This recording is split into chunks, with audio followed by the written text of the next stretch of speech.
Bueno, vamos a hacer una anchoa salsa. Yo soy de Castinza, la aprendí de mi madre, que ella trabajaba donde Miguel Urquijo, que era un pastelero, que también tenía una bodega de vinos y lo que sea. Pero bueno, la anchoa salsa se hace con nueces. Yo suelo hacer, como hacía ella más o menos, 2 kilos de nueces, una rebanada de pan casero, 750 gramos de azúcar, una cola de bacalao remojado con un palo de canela, que eso se cuece con 3/4 de litro de agua. Conviene que hirva un cuarto de hora siquiera para que coja el sabor.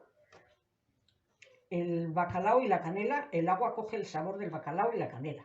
Y luego una rebanada, un filete de bacalao desmigado, que ese no va cocido. Por lo menos yo no lo hacía. Mi madre no lo hacía cocido, lo hacía crudo.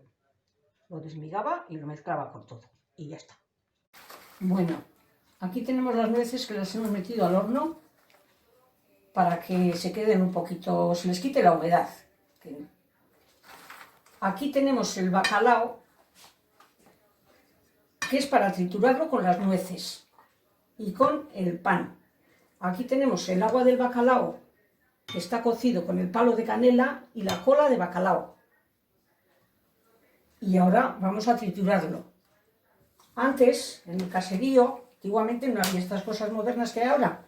Y poníamos las nueces en un trapo y con una porrita de madera las machacábamos hasta que se quedaban hechas, pues finas, hechas harina, como que dice. Ahora trituramos las nueces, el bacalao y el pan. La anchoa salsa la hemos servido durante media hora o así. Antes la hacíamos en una cazuela de barro, pero ahora pues ahora no se puede hacer, entonces la hemos hecho aquí. Antiguamente también la machacábamos las nueces en un trapito con una porrita de madera, pero ahora pues la hacemos con una trituradora. Y ya está hecha. Ahora la pasamos a estas cazuelitas de barro